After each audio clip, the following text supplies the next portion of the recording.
Once again, welcome back to the beautiful world of medicinal chemistry. Medicinal केमिस्ट्रीमध्ये तुमचं सगळ्यांचं पुन्हा एकदा स्वागत आहे. सिरियोटी हिप्नोटिक्सबद्दल काल थोडी इन्फॉर्मेशन दिली होती. पर्टिक्युलर स्ट्रक्चर काय असतं बेन्झोडायझेपाईन्सचं. ओके, त्याच्यामध्ये 3 कॅटेगरी सांगितल्या होत्या: benzodiazepines, barbiturates and newer drugs. Okay, बेन्झोडायझेपाईन्सचं जनरल स्ट्रक्चर सांगितलं होतं, नंतर बार्बिच्युरेटचं जनरल स्ट्रक्चर सांगितलं होतं. आणि बेन्झोडायझेपाईन बार्बिच्युरेट गाबा ए रिसेप्टरवरती ॲक्ट होतात एवढं सांगितलं होतं. बरोबर आहे. गाबा ए रिसेप्टरवरती ॲक्ट होतात म्हणजे काय करतात? पर्टिक्युलरली सेंट्रल नर्वस सिस्टीमला त्या ठिकाणी डिप्रेस करायचं काम करतात. ओके, डिप्रेस करायचं काम करतात आणि जे काही क्लोराईड चॅनल्स आहेत त्याला एका प्रोलॉंगेशन टाईम म्हणजे काय पर्टिक्युलर एका टाईम पिरियडपर्यंत त्याला ओपन ठेवायचं काम करतात. ज्याच्यामुळं काय होतं? पोटॅन्शियल डिफरन्स जे की इनसाईड आणि आउटसाईड ऑफ द सेल त्या ठिकाणी काय होतं आहे? लो डाऊन होते. त्याच्यामुळं काय होतं? इम्पल्सेसचं त्या ठिकाणी जे कंडक्शन होतं बरोबर आहे त्या ठिकाणी ते स्टॉप होतं आहे. अशा पद्धतीनं डिप्रेस करायचं काम सिरियोटिव्ह हिप्नॉटिक्स करतात असं सांगितलं होतं. पर्टिक्युलरली जर स्लीप इंड्युसिंग विचारलं पर्टिक्युलरली म्हणलं तर हिप्नॉटिक्स देतात. ओके, आणि रिलॅक्झेशन त्या ठिकाणी जर टेन्शन किंवा त्या ठिकाणी जे आलेलं पर्टिक्युलरली एका पद्धतीनं ताण म्हणता येईल, तणाव म्हणता येईल, ते कमी करायचं काम सिरियोटिव्ह करतात. आणि स्लीप इंड्युसिंग जर विचारलं तर हिप्नॉटिक्स करतात. ओके, आता मेन विषयाला या ठिकाणी सुरुवात करूयात. पर्टिक्युलरली बेन्झोडायझेपाईन्स. पहिलं आर्टिकल आहे सिरियोटिव्ह हिप्नॉटिक्समधलं बेन्झोडायझेपाईन्स. ओके, बेन्झोडायझेपाईन्समध्ये मी काय सांगायलं या ठिकाणी क्लासेस ऑफ द ड्रग घेतलेले आहेत. पर्टिक्युलरली कुठल्या क्लासमध्ये कुठला ड्रग येतो हे सगळे या ठिकाणी बेन्झोडायझेपाईन्सचे ड्रग आहेत. ओके, तर हिप्नॉटिक्समध्ये पर्टिक्युलरली स्लीप इंड्युसिंग जर त्या ठिकाणी आणायचे असेल, स्लीप जर त्या ठिकाणी घडून येत असेल तर असे कुठले ड्रग आहेत? तर डायझेपाम आहे, फ्लुराझेपाम आहे, नायट्राझेपाम आहे, टेमॅझेपाम आहे, अल्प्राझोलाम आणि ट्रायाझोलाम. या ठिकाणी 2च असे ड्रग आहेत ज्याच्यामध्ये काय झेपाम झेपाम झेपाम आणि झेपाम मीन्स अझेपाम या ठिकाणी आलेलं नाही आहे. मी काय म्हणतोय? हिप्नॉटिक्स सांगायलो आहे. बेन्झोडायझेपाईन्स आर्टिकल सूर्य म्हणतो. ओके, त्याच्यामध्ये हिप्नॉटिक्स सांगायलो म्हणजे स्लीप इंड्युसिंग सांगायलो आहे. त्याच्यामध्ये काय सांगितले? सगळे डायझेपाम, ओके, अझेपाम, फ्लोराझेपाम, नायट्राझेपाम, टिमॅझेपाम सांगितले. पण 2 असे ड्रग आहेत कुठले? अल्प्राझोलाम आणि ट्रायाझोलाम. असे 2 वेगळे ड्रग आहेत जे की हिप्नॉटिक्समध्ये आलेले आहेत. नंतर आहे अँटी अँझायटी. ओके, ताणतणाव दूर करण्याचं. ओके, अँटी अँझायटी त्याच्यामध्ये पण डायझेपाम जवळपास कॉमनच आहे. ओके, डायझेपाम. पुन्हा ऑक्सॅझेपाम वरती आलेलं नाही म्हणतो. ओके, नंतर लोरॅझेपाम आहे, अल्प्राझोलाम आहे, क्लोनॅझेपाम आहे आणि क्लोरडायझेपॉक्साईड एक आहे. ड्रग लक्षात ठेवायला अवघड असं काही नाही, फक्त त्या ठिकाणी रिवाईज करणं खूप गरजेचं आहे. कुठल्या कॅटेगरीमध्ये कुठला ड्रग येतो त्या ठिकाणी रिवाईज करणं गरजेचं आहे. पाठ करा असं मी म्हणत नाही आहे. अँटी अँझायटी म्हणलो. ओके, याच्यामध्ये कुठले? डायझेपाम तर कॉमन आहे एवढं तर माहिती आहे. ऑक्सॅझेपाम वरती नव्हता बरोबर आहे म्हणजे या ठिकाणी ऑक्सॅझेपाम आला आहे, लोरॅझेपाम आला आहे, अल्प्राझोलाम, क्लोनॅझेपाम आणि क्लोरडायझेपॉक्साईड. नंतर आहे अँटी कन्व्हल्जंट्स. ओके, अँटी कन्व्हल्जंटमध्ये काय? डायझेपाम तर कॉमन आहे म्हणलं होतं, पुन्हा क्लोनॅझेपाम आहे, लोरॅझेपाम आहे, क्लोव्याझाम आहे. मी काय म्हणलो? डायझेपाम कॉमन आहे. नंतर काय म्हणलो? क्लोनॅझेपाम वरती पण आला आहे, खालती पण आला आहे. म्हणजे क्लोनॅझेपाम ड्रग ऑफ चॉईस म्हणून अँटी अँझायटी आणि अँटी कन्व्हल्जंटमध्ये दिला जातो आहे. कुठला? बेन्झोडायझेपाईन्समधला. ओके, नंतर आहे मसल रिलॅक्झंट म्हणलं की एक ड्रग कॉमन होता तोच त्या ठिकाणी घ्यायचा आहे. कुठला? डायझेपाम. बेन्झोडायझेपाईन्स क्लासेसमधला या ठिकाणी हिप्नॉटिक सांगितलं, अँटी अँझायटी सांगितलं, अँटी कन्व्हल्जंट सांगितलं, मसल रिलॅक्झंटपर्यंत सांगितलं. डायझेपाम कॉमन आहे म्हणलो. ओके, चेंजेस फक्त काय? अल्प्राझोलाम आणि ट्रायाझोलाम जे काही हे 2 ड्रग आहेत ते हिप्नॉटिक्समध्ये येतात म्हणलो. बाकी अझेपाम तर तुम्हाला माहितीच आहे. आता अझेपाम असे पण आणखीन अझेपाम आहेत. कुठले? अँटी अँझायटीमध्ये डायझेपाम आहे, ऑक्सॅझेपाम आहे, लोरॅझेपाम आहे, अल्प्राझोलाम आहे, क्लोनॅझेपाम आहे, क्लोरडायझेपॉक्साईड आहे. जे की अँटी अँझायटीमध्ये येतात. नंतर आहे अँटी कन्व्हल्जंट्स. अँटी कन्व्हल्जंट्समध्ये पण डायझेपम कॉमनच होता. क्लोनाझेपम इथं पण आहे, इथं पण आहे, म्हणजे drug of choice for anti convulsant and anti anxiety. नंतर लोरॅझेपम आहे, क्लोबाझाम आहे. ओके. आणि मसल रिलॅक्संटमध्ये एकच म्हणलो, डायझेपम. आता नॉन डायझेपम म्हणजे काय, त्या ठिकाणी डायझेपमचं स्ट्रक्चर नसणार आहे म्हणतो. असे कुठले, पण जे की बेन्झोडायझेपमच्या क्लासमध्ये येतात म्हणले. म्हणजे पर्टिक्युलरली नॉन बेन्झोडायझेपम हिप्नॉटिक्स म्हणजे स्लीप इंड्युसिंग, बट नॉन बेन्झोडायझेपाइन्स. ओके. ज्याच्यामध्ये काय सगळे झेडपासूनचे ड्रग येतात बेटा, झेड. आणि इथे या ठिकाणी ईपासून निघालेत. ईपासून वरती कुठं आहे ड्रग दिसतोय का, ईपासून नाही, झेडपासून दिसतोय का, नाही. लक्षात ठेवायला खूप सोपं आहे, अवघड असं काहीच नाही. एवढं तर लक्षात राहते की झेडपासून आलेले, ZO, ZA.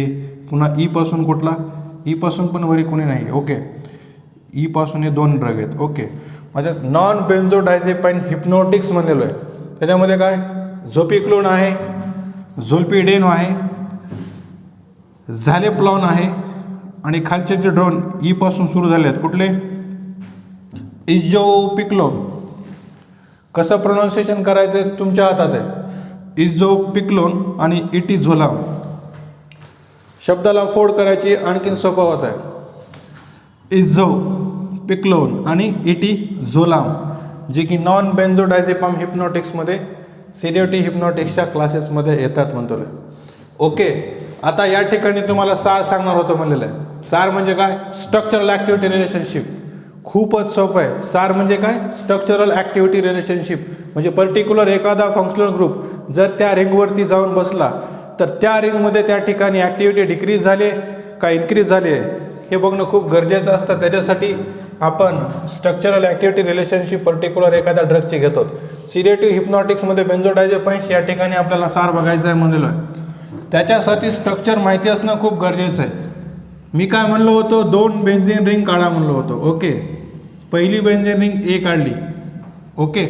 नंतर दुसरी 7 कार्बन कंटेनिंग रिंग, म्हणजे 1 2 3 4 5, आपलं 1 2 3 4 5 या ठिकाणी फ्युजन झालेलं आहे रिंगचं. ओके. इथून नंबरिंग द्यायची नायट्रोजनपासून. ओके. 1 2 3 4 and 5. आणि 5व्या कार्बनला आणखीन एक बेन्झीन रिंग काढायची आहे.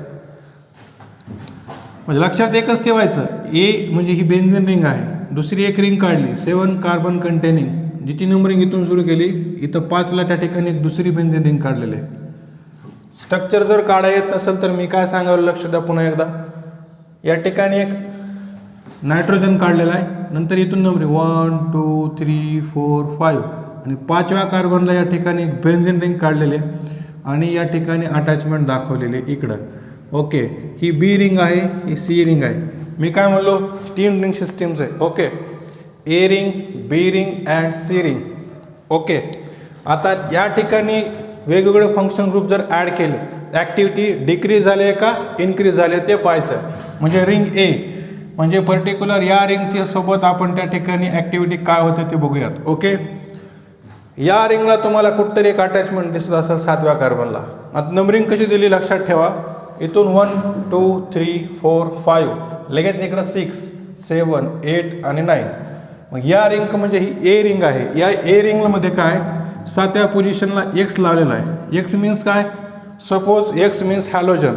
हॅलोजनच असतो पण हॅलोजन लक्ष द्या, हॅलोजन. या ठिकाणी मी काय सांगालो आहे, 7व्या पोझिशनला जर इलेक्ट्रॉन विथड्रॉईंग ग्रुप जर जॉईन केला, इलेक्ट्रॉन विथड्रॉईंग ग्रुप कुठले कुठले असतात, हॅलोजन, जसं की फ्लोरीन असेल, क्लोरीन असेल, ब्रोमिन असेल. नंतर या ठिकाणी CF3 आणि NO2 nitrous oxide. Okay. CF3 आणि NO2 हे जर या ठिकाणी ग्रुप लावले, म्हणजे इलेक्ट्रॉन विथड्रॉईंग ग्रुप जर लावले तर त्या ठिकाणी ॲक्टिव्हिटी इन्क्रीज व्हायला म्हणतो. रिंगची ॲक्टिव्हिटी इन्क्रीज करायची. 7व्या पोझिशनला या ठिकाणी एक्स लावला. एक्स डिनोट काय करायला, electron withdrawing group such as the halogen. Fluorine आहे, क्लोरीन आहे, ब्रोमिन आहे, CF3 आहे आणि NO2. CF3 NO2 हॅलोजन्स नाही आहेत, पण CF3 आहे NO2 जे की इलेक्ट्रॉन विथड्रॉईंग ग्रुप्स आहेत. जर त्या ठिकाणी लावले 7व्या पोझिशनला तर ॲक्टिव्हिटी काय व्हायला लागली आहे, इन्क्रीज व्हायला लागली आहे म्हणतो. नंतर 6व्या 8व्या आणि 9व्या पोझिशन्सला नंबरिंग ते इथून झाली 5 6 7 8 9. ओके, 6व्या 8व्या आणि 9व्या, 7वी या ठिकाणी बघितलेली आहे. 6व्या 8व्या आणि 9व्या, 6 8 आणि 9 या पोझिशनवरती आता काय चेंजेस होतात ते बघायचे. 6 8 आणि 9 कुठले त्या ठिकाणी सबस्टिट्यूशन जर केलं नाही किंवा मी काय म्हणलं 6 8 आणि 9. ओके, या पोझिशन्सवरती जर कुठल्याही त्या ठिकाणी सबस्टिट्यूशन केलं नाही तर ॲक्टिव्हिटी त्या ठिकाणी डिक्रीज होणार आहे. म्हणजे सबस्टिट्यूशन जर केलं तर ॲक्टिव्हिटी डिक्रीज होणार आहे. म्हणजे मला म्हणायचं आहे काय पर्टिक्युलरली 6 8 आणि 9 कुठलंही एखाद्या हॅलोजन लावा, कुठल्या या ठिकाणी त्या ठिकाणी चेंजेस केलं तुम्ही तर त्या ठिकाणी ॲक्टिव्हिटी डिक्रीज व्हायला लागलेलं आहे म्हणतो. ही झालं रिंग ए बाबतीत. आता रिंग या ठिकाणी बी बघूयात. ओके, बी म्हणजे या ठिकाणी 7 कार्बन कंटेनिंग रिंग. याच्यामध्ये काय बघायचं आपल्याला, पहिल्या पोझिशनला काय लावलेलं आहे, नायट्रोजन. सिरियली जायचं आहे.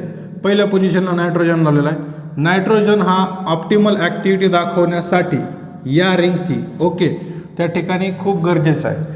आणि या नायट्रोजनच्या वरती एक आर ग्रुप लावलेला आहे. नायट्रोजनच्या वरती आर म्हणजे काय, अल्किल ग्रुप लावलेला आहे. अल्किलचं सबस्टिट्यूशन, सपोज अल्किलच्या ठिकाणी जर आरच्या ठिकाणी जर मिथिल ग्रुप लावला, ओके, म्हणजे छोटं त्या ठिकाणी सबस्टिट्यूशन केलेलं आहे. मिथिलपासून सुरुवात केली समजा, म्हणजे स्मॉल सबस्टिट्यूशन जर केलं तर त्या ठिकाणी चालतंय. पण त्याच्यापेक्षा जर समजा इथिल ग्रुप लावला, प्रोपिल ग्रुप लावला किंवा जर त्या ठिकाणी सबस्टिट्यूशन वाढवत गेलं तर ॲक्टिव्हिटी त्या ठिकाणी कमी होते म्हणलेलं आहे.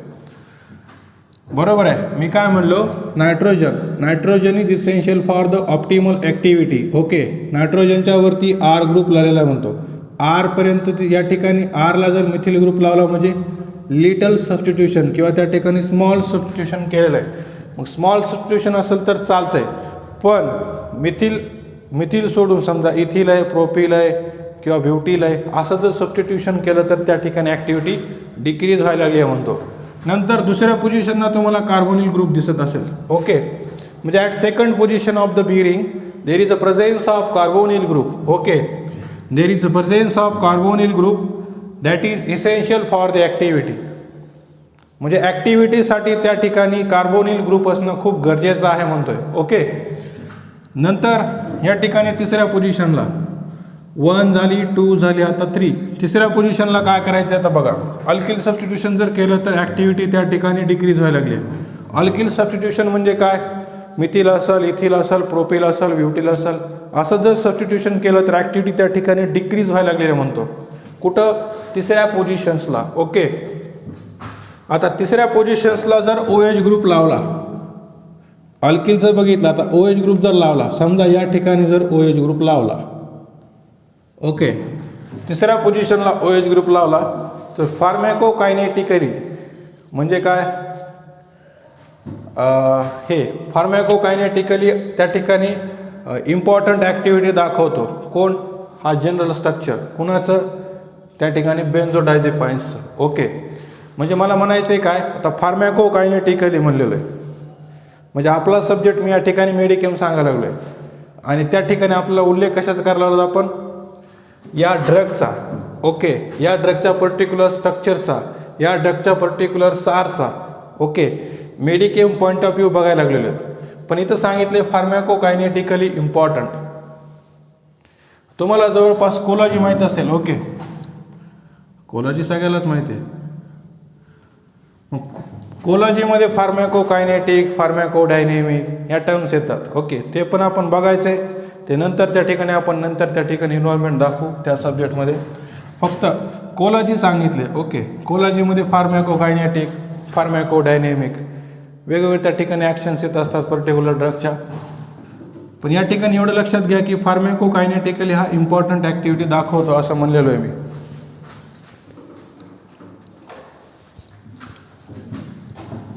कोण, OH ग्रुप. मग जर OH ग्रुप लावला तर काय व्हायला लागलेले, हा कंपाऊंड पोलार नेचरचा बनतोय. OH ग्रुप जर लावला तर म्हणलेलो आहे. आणि जर OH ग्रुप लावला नाही तर पोलार नेचरचा बनणार नाही, एवढं लक्षात ठेवायचं आहे.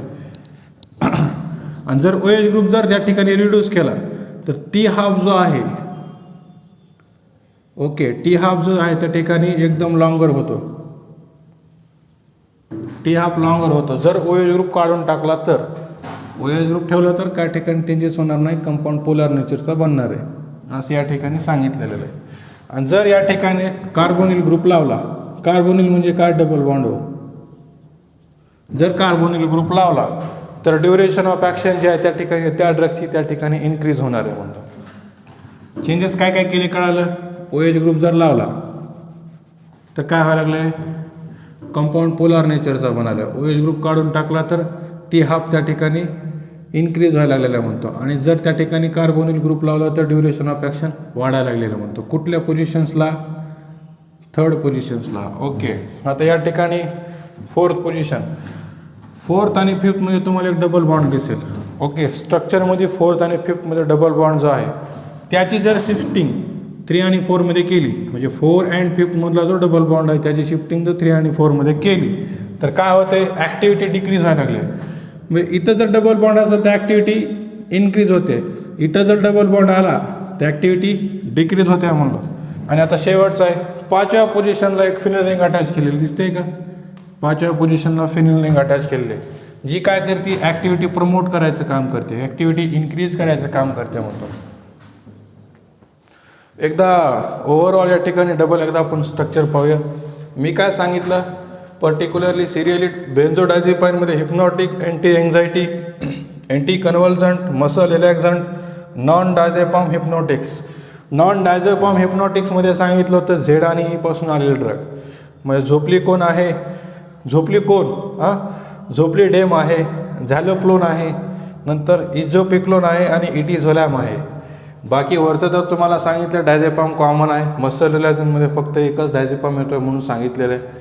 आता सार बघायचा होता पर्टिक्युलर या स्ट्रक्चरचा, बेन्झोडायझेपाईन्सचा सार बघितलं म्हणजे समजायला खूपचं सोपं होतं बेटा. ए रिंग आहे, बी रिंग आहे, सी रिंग आहे म्हणतो. ए रिंगवरती जर इलेक्ट्रॉन विड्रॉईंग ग्रुप 7व्या पोझिशनला जर लावले, फ्लोरीन, क्लोरीन, ब्रोमिन असेल, CF3 असेल, NO2 असेल, तर त्या ठिकाणी ॲक्टिव्हिटी इन्क्रीज व्हायला लागली म्हणतो.